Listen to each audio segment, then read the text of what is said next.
The stars had always been silent. For thousands of years, humans looked up at the night sky and wondered if they were alone. They sent radio signals into the darkness. They launched probes carrying messages of peace. They built telescopes and listened for any sign of life beyond their small blue world. The answer came on a Tuesday morning in March. Fleet Commander stood on the bridge of his massive warship, the Eternal Dominion. The ship was 3 kilometers long, covered in weapons that could crack continents. Behind him, 400 more ships waited in formation. The Ascendancy had returned to claim what belonged to them. Was old even by standards. His gray skin had turned almost white with age, and his 4 eyes carried the weight of centuries. He had conquered 37 worlds in his career. He had never lost a battle. This mission, he believed, would be the easiest of them all. "Show me the planet," he commanded. The flickered to life. Earth hung in the void like a blue jewel, studied it with mild interest. His scientists had told him about the creatures living there. Humans, they called themselves. A young species, barely a few 100,000 years old. They had only recently discovered how to split atoms. They still fought wars with chemical explosives and projectile weapons. Primitive, pathetic, easy. "Begin the broadcast," said. His communications officer nodded and activated the transmission array. The message would reach every electronic device on Earth simultaneously. Every television, every radio, every phone would carry the voice of the. The message was simple and direct. It said that Earth belonged to the Ascendancy. It said that humans had 60 days to evacuate. It said that any resistance would result in complete destruction. Smiled as the transmission ended. In his experience, most species surrendered immediately. The ones who did not surrender usually collapsed into panic and chaos. Either way, the result was the same. The always won. On Earth, the message created exactly the chaos expected. People ran through the streets screaming. Governments held emergency meetings. Religious leaders declared the end times had arrived. Stock markets crashed. The internet filled with fear and confusion. But not everyone panicked.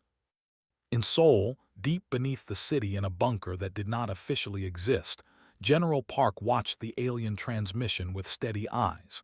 He was 62 years old, with gray hair cut short and a face that showed no emotion. He had fought in 3 wars during his career. He had seen friends die beside him. He had ordered men into battles he knew they would not survive. Nothing surprised him anymore, not even aliens. "Play it again," he said quietly. His aide captain pressed a button. The alien message repeated, listened carefully, studying every word, every pause, every detail. When it finished, he was silent for a long moment. "They gave us 60 days, he finally said. "That is a mistake." Looked at him with confusion.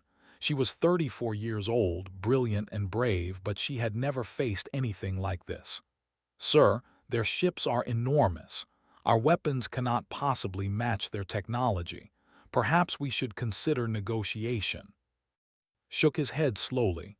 "These creatures have crossed the galaxy to take our home. They did not come to negotiate, they came to conquer." He turned to face her directly. "And we are not going to let them." "But sir, how can we possibly fight them?" Almost smiled. "Almost. Captain, do you know what humans have spent the last 10,000 years doing?" Shook her head. "Killing each other," said. "We have perfected the art of war. We have invented weapons that can destroy entire cities in seconds. We have developed poisons that can kill millions with a single breath. We have learned to fight in every environment against every possible enemy."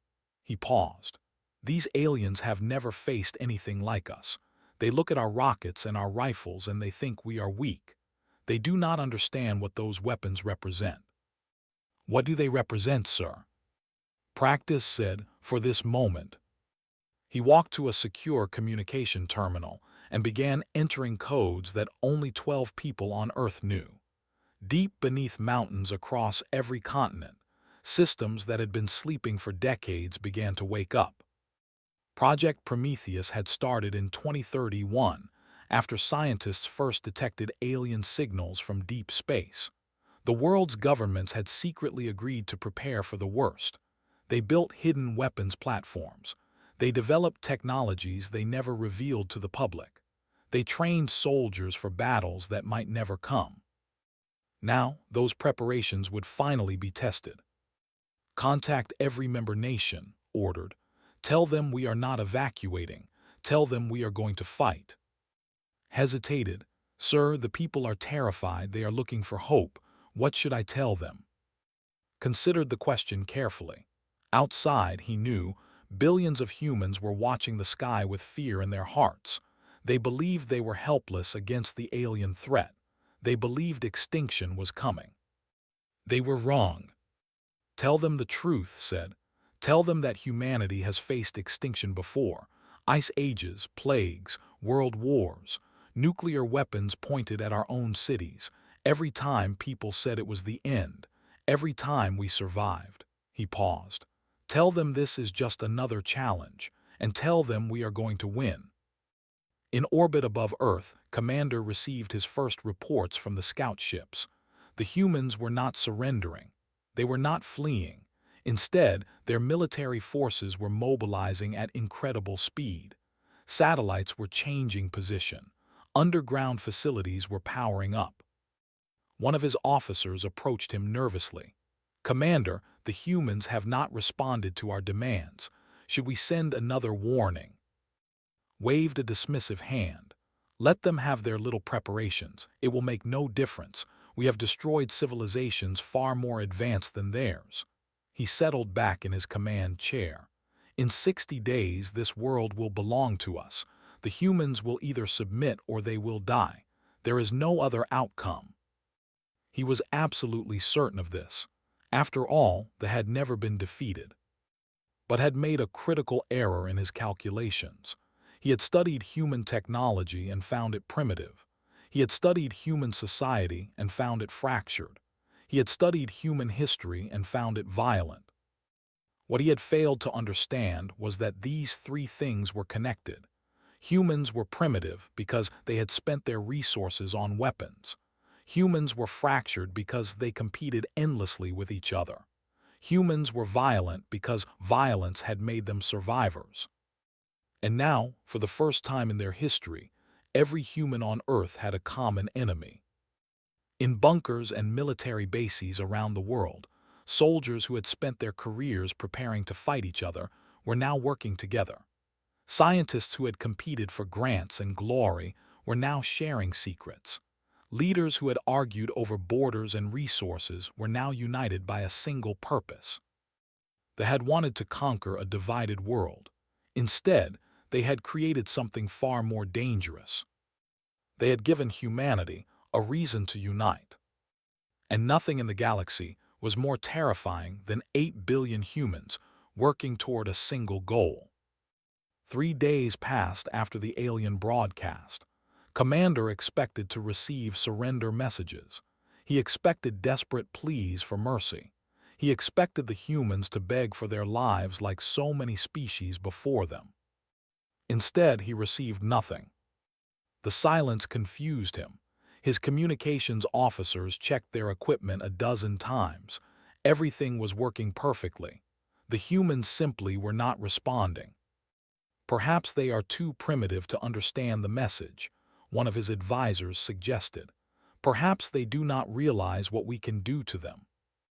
Considered this possibility. It made sense. After all, these creatures had never encountered alien life before. They might not understand the power of the fleet. Send scout ships, he ordered. Fly low over their population centers. Show them what they face.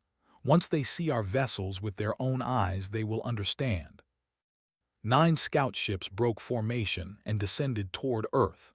Each ship was the size of a small building, armed with weapons that could level cities. They entered the atmosphere over different continents, spreading out to maximize their psychological impact. The first ship flew over New York City. The second approached London. The third headed toward Tokyo, Others moved toward Moscow, Cairo, Sydney, and more. They were supposed to create terror. They were supposed to break human morale. They lasted 11 minutes. In a control room beneath the Rocky Mountains, Lieutenant watched his screen with intense concentration. He was 28 years old, thin and pale from years spent underground in laboratories. He had joined the military because of a dream. He had always believed that aliens existed, and he had always believed that humanity needed to be ready. Now his moment had arrived. "Target locked," a technician announced. "The vessel over New York is in range." Took a deep breath. The weapon they were about to use did not officially exist. It had been developed in complete secrecy, using principles of physics that the public did not know humans had discovered. The technology had come from decades of hidden research, funded by governments who wanted an edge in case the worst happened. Fire said. A beam of focused energy erupted from a hidden platform in upstate New York. It was invisible to the naked eye, but its effects were immediate and devastating. The scout ship simply stopped functioning. Its engines died. Its shields collapsed. It fell from the sky like a stone and crashed into the Hudson River. Across the world, similar scenes played out. In London, a kinetic projectile launched from a disguised building struck the alien ship with enough force to punch through its hull. Over Tokyo, a swarm of small drones released an electromagnetic pulse that fried every system on the enemy vessel. In Moscow, a weapon nobody wanted to name reached out and touched the scout ship with something that made reality bend in impossible ways. 9 ships entered Earth's atmosphere. 0 ships escaped. On the Eternal Dominion, Commander stared at his screens in disbelief. His 4 eyes blinked rapidly, trying to process what he was seeing. 9 of his ships, crewed by his best soldiers, had simply vanished. "What happened?" he demanded. "Explain this to me." His science officer, a young named, frantically analyzed the data. Her fingers moved across the console at incredible speed. When she finally looked up, her gray skin had turned almost white. "Commander, the weapons used against our ships. They do not match any technology in our databases. Some of these systems should not be possible for a species at their development level. They have directed energy weapons, advanced kinetic systems, and something else that I cannot identify at all." "That is impossible," said flatly. "We scanned their planet. We analyzed their communications.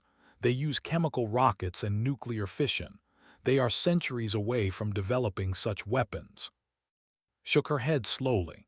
"It appears that we were wrong, Commander. Either they have hidden these technologies deliberately, or they developed them in secret specifically to counter threats like us." Felt something he had not felt in centuries. It took him a moment to identify the emotion. It was fear. On island off the coast of Korea, Dr. Han received the reports of the successful attacks with a thin smile. She was 63 years old, a grandmother twice over, and the most dangerous person in any room she entered. She had spent her entire career studying military strategy, analyzing wars from every period of human history. She had predicted how alien invaders would think and act years before they arrived. Now her predictions were proving correct. "They expected us to panic," she said to her staff via secure communication. "They expected us to surrender or collapse into chaos.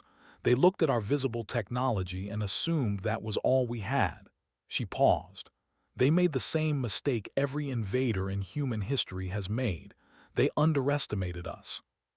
"What will they do now?" one of her analysts asked. Considered the question carefully. "They have 2 options. They can retreat and report to their superiors that Earth is more dangerous than expected, or they can commit to a full assault, hoping to overwhelm us with numbers." "Which do you think they will choose?" "Pride is the same everywhere in the universe," said. "Their commander has never lost a battle. He will not retreat after a single setback. He will attack with everything he has." She smiled coldly. "And that is exactly what we want him to do." Back on the flagship, Commander made exactly the decision had predicted. His pride would not allow retreat. His emperor would not accept failure. He ordered his entire fleet to prepare for immediate assault.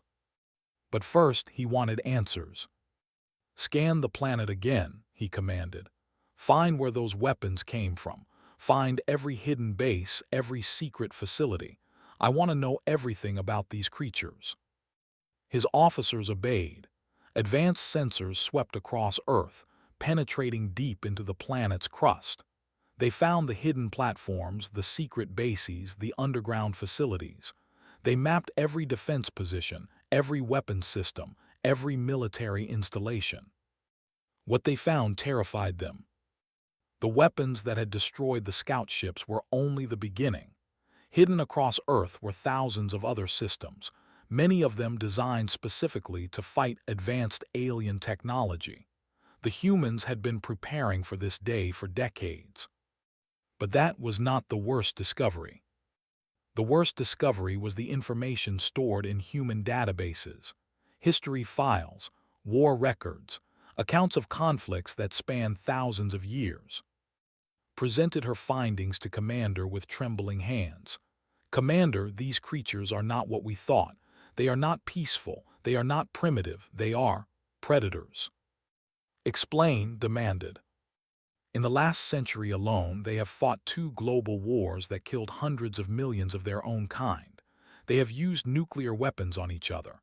They have created chemical agents that can kill entire populations. They have developed biological weapons that could end civilizations." Paused, clearly struggling to continue. "And all of this technology, they developed it to use against themselves." Felt cold. "What are you saying?" "I am saying that these humans have spent their entire existence learning how to kill. Every war made them more efficient. Every conflict taught them new methods. They have perfected destruction in ways we cannot imagine." Looked at him with pure terror in her eyes. "And now, for the first time in their history, they have stopped fighting each other. They have united against us." Commander looked at the blue planet on his. He had thought it would be easy prey. He had thought the humans were weak, divided, helpless. He was beginning to realize how wrong he had been. But retreat was not an option. His honor demanded victory. His emperor demanded results. He would throw his entire fleet against this planet and crush these stubborn creatures once and for all. He did not understand yet that this decision would be his last mistake. He did not know that he was about to face the most dangerous species the galaxy had ever produced. He was about to learn why humans had survived ice ages and plagues and nuclear weapons. He was about to learn what happened when you gave humanity something to fight for. And the lesson would cost him everything. After losing the scout ships, Commander decided to try a different approach. Perhaps negotiation could succeed where intimidation had failed. Perhaps the humans could be reasoned with. He ordered a diplomatic shuttle sent under a flag of truce. The meeting place was an aircraft carrier in the middle of the Pacific Ocean. The humans had suggested it. Neutral ground, they called it. The carrier was surrounded by warships from 12 different nations, all former enemies now working together. Ambassador waited on the deck as the alien shuttle descended. She was 51 years old, small in height, and had a gentle face that made her look harmless. She smiled often and spoke softly. Many people who met her assumed she was weak. Those people were usually wrong. Had been a diplomat for 25 years. She had negotiated peace treaties between nations that had been at war for centuries. She had talked warlords into surrendering without a single shot being fired. She understood people better than they understood themselves. Now she would try to understand aliens. The delegation emerged from their shuttle. There were 3 of them, tall and gray-skinned, with 4 eyes each. They moved with the careful grace of creatures who had never known physical danger. Their leader, a diplomat named, approached with obvious disdain. "You are the one they sent to speak for your species?" asked. His translator device made his words sound cold and mechanical. "You are very small." smiled warmly. Size is not everything, Ambassador. I find that the most dangerous things often come in small packages. Ignored the comment. We are here to offer your species a final chance. Surrender now, and we will allow some of you to survive as servants. Continue to resist, and we will destroy you completely. That is a very generous offer, said, her voice still gentle. May I ask why you believe we should accept it? Seemed confused by the question. Because we will destroy you otherwise. Our fleet has conquered hundreds of worlds. We have weapons that can crack planets. Your resistance is pointless. I see, nodded thoughtfully. Tell me, Ambassador, how many of those hundreds of worlds actually fought back? Hesitated. All species resist at first, but they soon learn that resistance is futile. That is not what I asked. I asked how many actually fought, with weapons, with armies, with the intention to kill as many of you as possible. They exchanged uncomfortable glances. Finally, answered. Most species surrender after the initial demonstration of force. They recognize that continued resistance would only increase their suffering. So very few, said, very few actually fought you, most simply gave up. She tilted her head slightly. Have you studied our history, Ambassador? We have scanned your information networks. We know that you are a young species. We know that you fight amongst yourselves constantly. This division is your weakness. Laughed softly. It was not a cruel laugh, but it made the uncomfortable nonetheless. You have completely misunderstood what that division means. Please, let me show you something. She gestured to a large screen that had been set up on the deck. The screen flickered to life, showing images from human history. The watched with growing unease. First came the ancient wars, armies clashing with swords and spears, cities burning, fields covered with the dead. The numbers were staggering. Millions had died in conflicts that lasted for years, sometimes decades. Then came the modern era, trenches stretching across continents, soldiers drowning in mud and blood, gas attacks that melted lungs, artillery that turned battlefields into moonscapes. The First World War alone had killed 20 million people. The images continued, cities reduced to rubble by bombing raids, the flash of nuclear weapons, shadows of humans burned permanently into walls. The Second World War, 60 million dead. But was not finished. She showed them the wars that came after, Korea, Vietnam, the Middle East, conflicts that dragged on for decades, consuming lives and resources without end. She showed them genocides and ethnic cleansings. She showed them the weapons that humans had developed to kill each other more efficiently. Chemical weapons that could wipe out entire cities. Biological agents engineered in laboratories. Nuclear arsenals large enough to destroy the planet several times over. Do you understand now? Asked quietly. The diplomats had gone pale. Their 4 eyes were wide with horror. We have spent 10,000 years learning how to kill. Every war taught us something new. Every conflict made us more efficient. We have perfected destruction in ways you cannot imagine. His voice was barely a whisper. You did all of this to yourselves. Yes, said, and we survived. Every time someone said it was the end of humanity, we adapted, we changed, we became stronger. She stepped closer to her gentle smile never fading. Your species has conquered hundreds of worlds, but those worlds were full of peaceful creatures who did not know how to fight. They surrendered because they valued life too much to risk it. She paused, letting her words sink in. We are different. We are the product of 10,000 years of endless war. Violence is in our blood, in our history, in our very nature. We do not surrender. We do not give up. When we are pushed, we push back harder. When we face extinction, we become more dangerous, not less. Tried to speak, but was not finished. Your fleet destroyed 9 scout ships. You probably think that was impressive. Let me tell you what happened afterward. In the last 3 days, nations that have been enemies for centuries have joined forces. Scientists who competed for prizes are now sharing secrets. Soldiers who trained to fight each other are now training to fight you." She gestured at the warships surrounding the carrier. "Do you see those ships? A week ago, some of them belonged to nations that hate each other. Now they are working together. You have done something that no human leader has ever accomplished. You have united humanity." His hands were trembling. "What do you want? What would make you surrender?" Smile disappeared. For the first time, her true nature showed through. Her eyes became cold. Her voice became hard. "We do not want to surrender. We want you to leave. Take your fleet and go back to wherever you came from. Tell your emperor that Earth is not worth the cost. Tell him that we are not prey. We are predators. And if we refuse," shrugged, "then we will kill all of you. And when we are done, we will find your home world. And we will show you what humans do to species that threaten us." She paused. "We have never had a worthy enemy before, only ourselves. But if you insist on becoming our enemy, we will treat you the same way we have always treated threats." She reached into her pocket and pulled out a small data chip. She handed it to.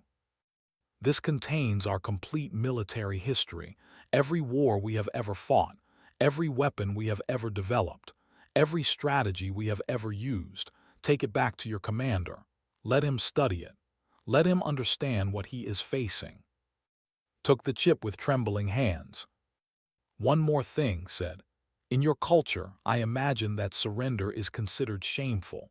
In ours, retreat is often considered wisdom. There is no shame in recognizing when you are outmatched. Your commander should consider that carefully." She smiled again, gentle and warm, as if they had been discussing the weather instead of annihilation. "It was lovely meeting you, Ambassador. I do hope we can resolve this peacefully, but if not," she shrugged, "well, we have been preparing for this moment our entire existence. We are ready." The delegation returned to their shuttle in silence. None of them spoke during the flight back to the fleet. None of them needed to. They had come to Earth expecting to conquer primitive creatures. They had found monsters instead. And the worst part was that the monsters were smiling. Commander reviewed the data chip from the human diplomat. He watched the recordings of human wars. He read the statistics of human casualties. He studied the weapons that humans had developed to kill each other. When he finished, he sat in silence for a long time. His advisors waited nervously. They could see that something had changed in their commander. The confidence he had always carried was gone. In its place was something darker, something more desperate. "Sir," finally said, "perhaps we should consider withdrawing. This species is more dangerous than we anticipated. The Emperor would understand." Shook his head slowly. "The Emperor would execute me for cowardice. We came here with 400 ships. We have lost 9. If I return now, I will be killed." He paused. "And besides, they are still just primitives. They have clever weapons, but we have more ships, more soldiers, more firepower. But, sir, their history shows that they do not surrender. They will fight to the last." "Then we will kill them to the last." Stood up. "Prepare the fleet for full assault. We will overwhelm them with numbers. We will burn their cities until they have nothing left to fight for." The order went out. 400 warships began their approach toward Earth, weapons powered up, shields activated, soldiers prepared for ground assault. On Earth, General Park received the news with grim satisfaction. "They are doing exactly what we wanted," he said. "A full assault means they are committed. They cannot retreat now without losing everything." Captain looked at the tactical display with concern. "Sir, 400 ships is an enormous force. Even with our hidden weapons, we cannot destroy all of them before they reach the surface." "We do not need to destroy all of them," said. "We only need to break their will to fight. And for that, we need to board their command ship." The plan was insane. Everyone who heard it said so. But insane plans were the only ones that worked against enemies who expected rational behavior. Sergeant First Class led one of the boarding teams. She was 29 years old, born in, raised by parents who had served in the military before her. She had joined because she wanted to protect people. She had trained for years, preparing for wars that never came. Now she would fight in the most important battle in human history. Her team consisted of 12 soldiers from 6 different countries. A week ago, some of them had been potential enemies. Now they moved together like they had trained their entire lives for this moment. "Remember the mission," said as their assault shuttle approached the flagship. "We get to the command deck. We capture or kill their commander. We show them that nowhere is safe." They had never experienced boarding action. Their wars were fought at a distance, with ships firing at each other across thousands of kilometers. The idea that enemies would physically enter their vessels was almost unthinkable. That made it the perfect strategy. Shuttle crashed through the hull of the Eternal Dominion near the engineering section. The impact was violent. 3 members of her team were injured, but the survivors were already moving before the smoke cleared. The corridors of the alien ship were strange. The walls curved in ways that made human eyes uncomfortable. The lighting was dim and blue.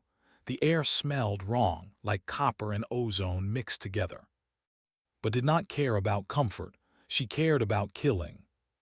The first soldiers they encountered did not know what to do. They had never fought in close quarters. They carried weapons designed for distance combat. When's team opened fire at point-blank range, the aliens fell without landing a single hit. "Move," commanded. "They will adapt. We need to reach the command deck before they organize." They pushed deeper into the ship. More tried to stop them. More died. The humans moved with brutal efficiency, clearing rooms and corridors with practiced precision. Private took a plasma blast to the shoulder. The wound was severe, burning through armor and flesh. Any would have collapsed from the pain. Gritted his teeth, switched his rifle to his other hand, and kept fighting. "You okay?" asked. "Fine," said through clenched teeth. "Just a scratch." The soldiers watching through security cameras could not understand what they were seeing. The human was clearly wounded badly. The pain should have been overwhelming, but he continued fighting as if nothing had happened. On the bridge, Commander received reports of the boarding action with growing horror. "How many of them are there?" he demanded. Initial scans showed 12, an officer replied. "But they have killed 43 of our soldiers already." 43? In what time period? 11 minutes, sir." Felt cold. 12 primitive creatures had killed 43 trained warriors in 11 minutes. That should not be possible. And her team reached the deck below the command bridge. They had lost 2 soldiers killed and 4 wounded. The wounded were still fighting. One of them, Corporal Park, had taken 3 separate hits. Her armor was covered in blood, some of it hers, some of it alien. She was smiling. "Almost there," said. "One more push." The door to the command deck was heavily guarded. 20 soldiers stood between them, and the aliens had finally organized a proper defense. It did not matter. Pulled out a device that Lieutenant's team had developed specifically for this mission. It was small, no bigger than a tennis ball. When activated, it would release an electromagnetic pulse that would disable every shield and weapon in the area. "Cover your eyes," she said. The device activated. The world went white. When the light faded, the guards were defenseless. Their weapons were dead. Their shields were gone. They stood in shock, unable to process what had happened. His team did not give them time to recover. The battle lasted less than a minute. The humans fought with a ferocity that they could not match. They used their rifles when they worked, their knives when they did not, and their bare hands when nothing else was available. When it was over, stood before Commander. Her armor was cracked. Her face was covered in blood. Her breathing was heavy, but she was standing. Was on his knees, surrounded by the bodies of his guards. "Your fleet is losing," said. "Your ships are being destroyed, your soldiers are dying, and you are going to surrender." Looked at her with something close to wonder. "What are you?" he whispered.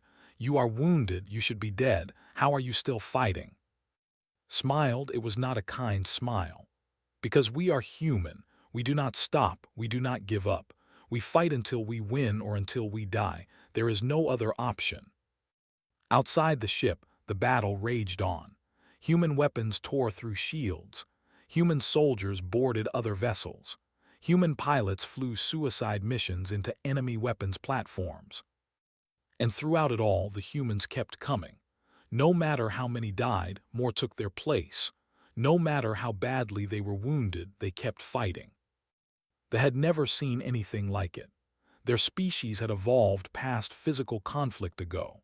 They could not understand creatures who welcomed pain, who laughed in the face of death, who saw sacrifice as glory rather than tragedy. Dr. Han watched the battle from her bunker and smiled. Everything was going according to plan. They were breaking, not because they lacked firepower, but because they lacked something far more important. They lacked the will to fight creatures who would rather die than surrender. "Activate the final weapon," she ordered. Deep beneath the mountains of every continent, massive generators powered up. Lieutenant's greatest creation was about to be unleashed. The pulse traveled at the speed of light, spreading across the solar system in seconds. Every ship went dark. Engines failed. Life support collapsed. Weapons died. The invasion fleet was crippled. And the humans were just getting started. The battle lasted 3 more days. It was not really a battle anymore. It was a slaughter. With their ships crippled by the electromagnetic pulse, the fleet was helpless. Human vessels approached the disabled alien ships one by one. Some crews surrendered immediately. Others tried to fight with backup weapons and emergency systems. It made no difference. The humans showed no mercy to those who resisted, and to those who surrendered they showed only cold efficiency. The aliens were taken prisoner, their ships were captured, and their technology was seized for study. Commander watched from a cell aboard the Eternal Dominion as his fleet was systematically destroyed. Sergeant had personally escorted him to the brig after his capture. She had said nothing during the walk. Her silence had been worse than any threat. Of the 400 ships that had come to conquer Earth, only 7 managed to escape. Their commanders had ignored orders and fled while they still could. They jumped to faster-than-light speed and disappeared into the void, carrying news of the disaster back to the. General Park stood in the command center, watching the final reports come in. The victory was complete. Earth was safe, but his face showed no joy. "How many did we lose?" he asked quietly. Captain checked the numbers. 247,000 confirmed dead, another 100,000 wounded. Civilian casualties are still being counted, but early estimates suggest around 50,000. Nearly 300,000 humans had died in 3 days. It was a terrible price, but compared to what they had lost, it was almost nothing. And their casualties? Over 90% of their fleet destroyed. We estimate that their dead number in the hundreds of thousands, possibly more. Paused. "Sir, we won." Nodded slowly. "We won this battle, but this was just the beginning." He turned to face her. "They came from somewhere, there are more of them, and now they know what we are." Across the solar system, the 7 surviving ships fled at maximum speed. Their crews were terrified. They had witnessed something impossible. A primitive species had destroyed the greatest invasion fleet in history. The recordings they carried would change everything. 3 months later, those recordings reached the. Emperor watched them in his throne room, surrounded by his advisors and generals. The room was silent except for the sounds of battle from the screens. The Emperor watched humans charge into certain death, laughing as they fell. He watched wounded soldiers continue fighting with injuries that should have killed them. He watched the small human woman called stand before Commander, covered in blood and smiling. When the recordings ended, no one spoke for a long time. "What are they?" the Emperor finally asked. His chief scientist stepped forward nervously. "Your Majesty, we have analyzed all available data. The humans are unique. Their evolution was shaped by constant conflict. They are persistent predators by nature, designed to chase prey until it collapses from exhaustion. Their bodies produce chemicals during stress that increase strength, speed, and pain tolerance. Instead of shutting down under extreme pressure, they become more focused, more dangerous. So they are simply better warriors than us. No, Your Majesty, it is more than that. The scientist paused, choosing his words carefully. Most intelligent species evolve past violence. They learn to cooperate because cooperation is more efficient than conflict. But humans never stopped fighting each other. They competed constantly, generation after generation. Every war made them more efficient killers. Every conflict pushed their technology forward. He gestured at the frozen image on the screen. This creature is the product of 10,000 years of endless war. She was trained from birth to fight. Her entire species has been trained from birth to fight. They do not see violence as something to be avoided. They see it as natural, normal, even enjoyable. The emperor sat back in his throne, and we tried to threaten them. We gave them a common enemy. Yes, Your Majesty, before our arrival they were divided. They fought amongst themselves constantly. If we had simply left them alone, they might have destroyed themselves eventually. The scientist's voice dropped to a whisper. Instead, we united them. We gave them something to fight that was not each other. We made ourselves the target of all that violence. Another advisor spoke up. Your Majesty, there is worse news. Our intercepted communications suggest that the humans are already arguing about how to follow our ships. They want to find us. They want to ensure we can never threaten them again. The throne room fell silent. The Emperor understood what this meant. The humans were not content with defense. They were already thinking about offense, already planning to bring the war to the Issue a decree, the Emperor said, effective immediately. The planet called Earth is forbidden. No vessel is to enter their system for any reason. Any ship that approaches Earth is to be considered lost. And what shall we tell our people, Your Majesty? The Emperor considered the question carefully. His empire had ruled 1,000 worlds for 10,000 years. They had never fled from any enemy. They had never shown fear. But they had also never faced anything like humans. Tell them the truth, the Emperor said. Tell them that the third planet in the system they call Sol is inhabited by creatures beyond our understanding. Tell them that these creatures are not primitive. They are not weak. They are the most dangerous species we have ever encountered. He stood up and walked to the screen, staring at the image of Sergeant. Tell them that the only reason we still exist is because the humans have not yet decided to come for us. Tell them that our survival depends on never giving them reason to leave their world. The decree was issued that day. It was carved into stone on every world. It was taught to every child. It became the most sacred law of the empire. Earth is forbidden. Humans are not to be contacted. Do not wake them. Do not unite them. Do not give them a common enemy. For they are the monsters that monsters fear. Back on Earth, the celebrations lasted for weeks. Humanity had faced its greatest challenge and emerged victorious. Heroes were honored. The dead were mourned. And slowly, life began to return to normal. But some things had changed forever. General Park stood on a hill outside Seoul, watching the sun set over a world that was now safe. Captain stood beside him, her arm still in a sling from an injury she had received during the battle. "Do you think they'll come back?" she asked. Shook his head slowly. "No, not them, but there are other species out there, other empires, others who might look at our planet and see something they want. Then we should prepare." "We are already preparing," allowed himself a small smile.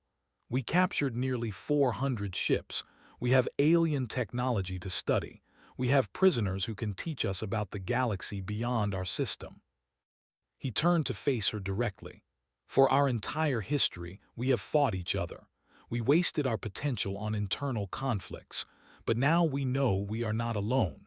Now we know there are threats out there that require our full attention.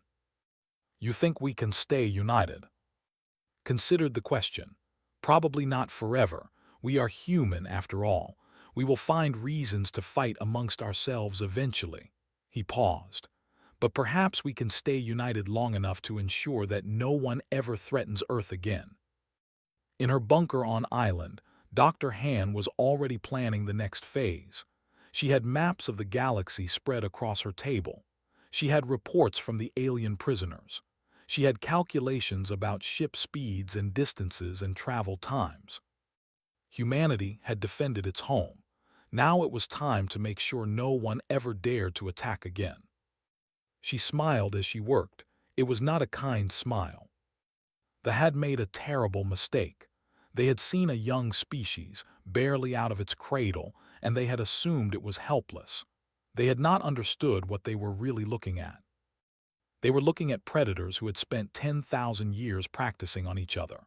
They were looking at survivors who had faced ice ages and plagues and nuclear weapons and emerged stronger every time.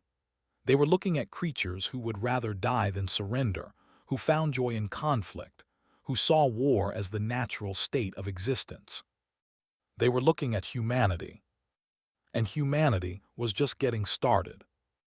The stars had always been silent, but now humans knew the truth. The silence was not emptiness, it was fear. And soon, the rest of the galaxy would learn to fear as well.